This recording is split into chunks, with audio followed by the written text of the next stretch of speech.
Well, very happy. We knew it was going to be a tough match. We had to play 3 games in 7 days and 2 very intense games before this one. So we knew that this one was the one that was going to make the difference to all the work that we've done over the last 2 months with the amount of fixtures and injuries and everything that we had to put ourselves in a really good position. So very happy. I think, honestly, all the game, I think we were under pressure. Arsenal was on top of us. We never really had a chance to control and go forward. We defend well some things, but mistakes basically on position. Yeah, we knew that was going to be tough. Was tough, but honestly, I think we work hard. The boys run, keep fighting, We have to start somewhere, and this is our priority. How we compete. 200th Premier League appearance to score on it. Only one other Arsenal player has done that. Do you know who it was? If I have to guess, Thierry. It was Thierry Henry. Of course, he has every record, this guy. What's it like for you keeping that sort of illustrious company when we're talking about these records at this football club? No, it's really nice for me, you know, and Thierry, of course, always messages me. He's messaged me this morning as well to remind me that we lost the last 2 games against West Ham at home. So he's always pushing me, and I think he wants me there with him. So it's nice to have that, you know, encouragement from him, and of course me, I want it as well. So I'm really happy to have my name in these records. But yeah, I'm just going to keep pushing and, you know, try and get some team trophies, which is what we've been searching for. Such a special milestone for Bukayo Saka. 100 goal involvements in his 200th game. And by the way, that's on Mikel Arteta's 300th game in charge of Arsenal. Very special. Yeah, very special. I think he's got the winningest stats now out of all the managers at Arsenal. So it's happening for him. But obviously, he wants to win something. Arsenal fans want him to win something. You know, it's all right having a best winning record, but you need to win something. And I think that this season is as good as we've been equipped to try and do that for many years, for the last 3 years especially. And again, that result against West Ham was a result you'd expect us to get, but I thought they went about it pretty well, the way they played in that game. And Declan Rice got on the score sheet first against his former club as well. Yeah, it was a dominant performance, and Declan is capable of more goals and assists with his qualities. Actually, Arteta deserves some credit. He started the game with Declan sitting and Eze and Odegaard ahead of him. He had to change that with the injury, of course, but that's the great thing with this squad now, is that he can just bring Zubimendi on, move Declan forward, and still be as dangerous. I agree with Wright. I think the hardest thing for Arteta will be choosing the right team for the right games, because he's got so many headaches. That's now. where it's going to be the problem. That's a good finish, right? Isn't it? Because there's a calmness about him. Yeah. We saw Eze in a similar situation panic a little bit. It went over the bar off his shin, but he kept so calm, and I think that's what he's brought into his game. When he goes further up the pitch, he can get in the box, and he's good in the air as well. But he's got that calmness about him, and he's become a finisher. And isn't that a lovely problem, by the way, for any manager to have? Danny, you just alluded to there, the fact that now Arsenal and Mikel Arteta have so many players at their disposal. There's like a 1 and a 2 for every position. Yeah, they've got an amazing balance. They've got the best balance, better than City, better than Liverpool. The 3 teams that I think will be going for the Premier League this year. They've got cover in every area and quality in cover. But I also feel the only question for Arsenal at the moment, they've got the equipment, they've got the physical attributes and the technical. Have they got the mentality? Do they really believe in that dressing room that it's their year, they're going to go and do it? They look as if they've got it, now they've got to go and do the business. Do you think as well that with all those, we say it's a good problem, because there's so much quality, when the big games That's the thing, come, Dan, it's a good question. Could there be some headaches he hasn't had before? I'd rather have that quality but the thing is, Dan, a team. With the squad he's got, Gaffer, with the squad he's got now, Dan, this is the questions that are being asked now. Will he be able to cope with having everything he needs and making the right choices? And that's what we're going to see on a weekly basis. And I guess it's his job to just keep all those players right? As a manager, you're always looking for a spine. Yeah. Your spine of the team won't change. And any of them big games or any games, you've got the goalie, you've got Gabriel, you've got Rice, and you've got the centre forward, the new man. And probably Saka as well, one of them in big games. So at the end of the day, you can reshuffle the rest. Well, you just mentioned Saka. Let's have a look at the penalty and also the incident around it. What did you make of it all, Righty? Yeah, it was one that I thought it was quite fortunate to get it. I thought it was just outside, but then it carried on inside, and the referees, they stuck with the referee's decision on the field. But Great pass, wasn't it? Great. And a great touch. He's got the right side of him, and now whatever happens, he's going to foul in there because the touch has put him in a position where he cannot not foul in there. Yeah. You know, but like again, you know, it's a quality ball gaffer. I mean, that touch there, look, It's he's a got his body in, fabulous touch. but there, I just thought it was a bit outside. This is the modern day. This is the right back in an inside right position. Well, the players I played with would never have ended up in those situations. You know, Dicko going in that position, exactly. taking that ball on the edge of the Yeah.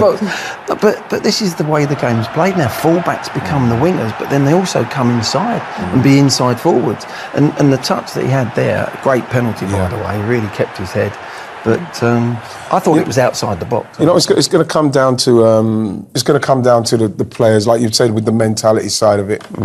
When they get into that latter stage of the season, because they've been there 3 times now. And it's also going to come down to this man leading them to it. And he has more than what it takes. Look at the list of most Premier League wins as a manager in the first 300 matches. The company he's in: Guardiola, Mourinho, Dalglish and Mikel Arteta. All of them have won more than an FA Cup. So that's so he's on track, isn't he? Yeah, he's on track, but you want to be on that list when you've got the trophies to show for it, and that's what he would want. That's what he would want. He said that, didn't he? Absolutely, he said that. He's not interested in that unless he's got the trophy. Yeah, that's the main to thing show for it. Yeah. Well, second 3 seasons in a row, this could well be their year. Yeah, I think the job he's done is terrific. The progression of Arsenal, you know, the squad building, maintaining a certain system and a style of play that people like to watch. They've got all the attributes now, and he just needs that final piece. I mean, the irony is, if they were to lose the league title on the last day, in the last minute, and lose the Champions League final and lose the FA Cup final, I know that's an extreme, but if he, you know, that people would say he hasn't won a trophy, but he's still got Arsenal competing for the top trophies. Choked again. Progress. But you get my point. Absolutely. This squad is better now than last year and the year before. And again, Dan, that's what it comes down to. The guys know what to expect when they get to them latter stages, and we're going to find out what their mentality is about when we get down there. So, do you think he needs to prioritise one this year? Not with the squad, or can he go for it? He needs to go win for everything. He needs to go for it. See what you end up with. Well, we'd love to make this the Arsenal show, but we do have to move on because there's more games to cover. I think we dominated. We fully deserved to win it. We had periods of a lot of dominance, some big chances that we didn't put away. And I was worried because the longer the game went, with the 3 games that we played this week, we could lack some energy. But to be fair, the players that came on contributed to maintain the standards. Another clean sheet, another win. I think we are starting working on things that we consider that are the basics, our organization, the way we press, being aggressive. Those were things that we seen, not all the game, but good on that aspect. On the other end, I think we needed a little bit more of going out to the ball, have a breather. Now is the moment to analyze, but with all the changes that have been going, I think the players are responding, are trying, and this is what pleases me the most. The injury to your captain, can you tell us any more what his state is? So unlucky again. I think he went to a clash, and I think he went knee to knee, and he fell straight away that something wasn't right. So he looked a bit worried, to be fair. Let's assess him, let's see how bad the injury is, because we had a few already this season. And especially him, that he's been very unlucky. Mikel Arteta, I don't know if you know, you've played more games than anyone else under him while he's been head coach. He's used you the most. And I could see even today he's very demanding of you, isn't he?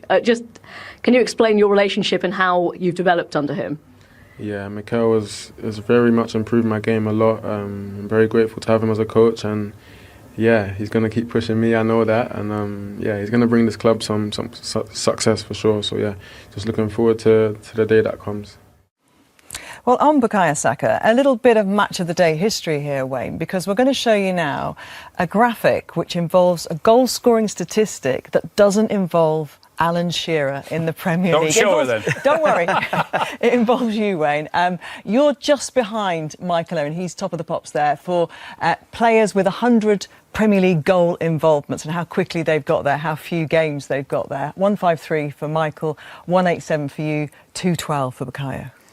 Yeah, I think that clearly shows that Michael was a better player than I was at that age.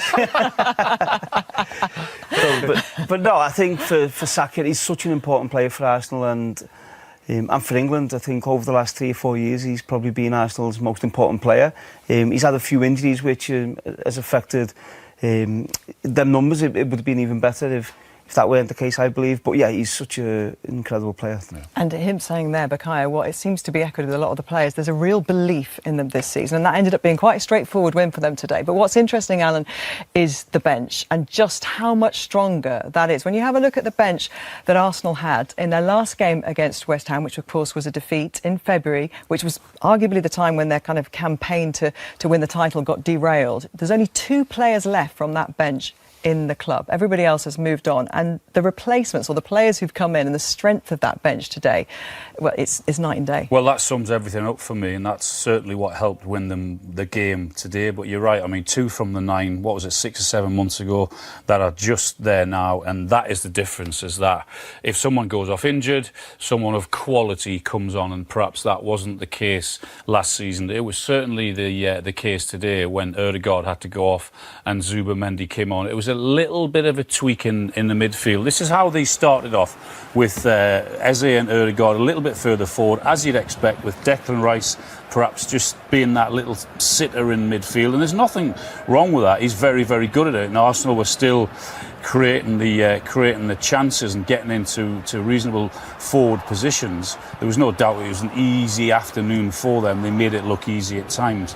But just 2 or 3 occasions where you can see Declan Rice is just about to become the deeper midfielder there. He doesn't get forward, and Eze gets into that forward position, and he knows he should score because it's a wonderful opportunity for him. But you can see where Declan Rice is, and I'm just saying that for not the next graphic, but the one after this one. Similar thing again. Look, he's still the one that's trying to pull the strings, still the deepest one, and this is eventually a brilliant pass in to Saka. So they were still creating the chances, and he was just offside Saka there. But Ødegaard goes off, Zubimendi comes on, and all of a sudden Zubimendi's the one that's sitting. Declan Rice is 15 or 20 yards further forward, and look what happens. He's in the exact same position that Eze was in a few minutes earlier. Eze misses, Declan Rice didn't, and he put it in the back of the net, and he gets his goal. Similar thing again, second half. Off he goes. He's brilliant at doing that. I think he's a better player doing that in that position than he is sitting, albeit he can do both jobs equally well, and that is a fantastic ball as well. And when you've got Zubimendi on the ball and the quality that he brings, he can then place passes into Timber just like that, and you can see where Declan Rice and Eze is. Then they get the penalty. So it's just that subtle little change that you bring in the quality on this season that perhaps you weren't able to do that last season, and that's the difference. And we saw that pass there from Zubimendi, a more orthodox angle, but we've got some new technology, and this allows you to show us what it looks like to the player. Yeah, it's a great new tool, this is because what it's showing you is the split second. You've got 1.67 seconds, I should say. Zubimendi's got to make up his mind. But what I want to show you there is that little movement to the right-hand side of the step, and he just wants the defender to come with him, and he does there, and then you've got that split second to find that pass, to find the way to pass. And from the player's point of view, yeah, I don't think we'll be seeing, that'll be the last time we see that technology this season, because it just gives you that idea of how quick, as a player, you've got to think, and then you've got to find the pass. On West Ham, obviously, Nuno has now got the international break to really get stuck into this team. And the next 5 games, we have a look, this is where we will see his impact, hopefully, for us. Yeah, I think we all know what a Nuno team looks like, and I think he'll be happy now for the international break where he can work with the players who are still left there. And I'm sure over the next few weeks, then we'll see West Ham look a little bit different. OK, it's a busy Sunday of Premier League.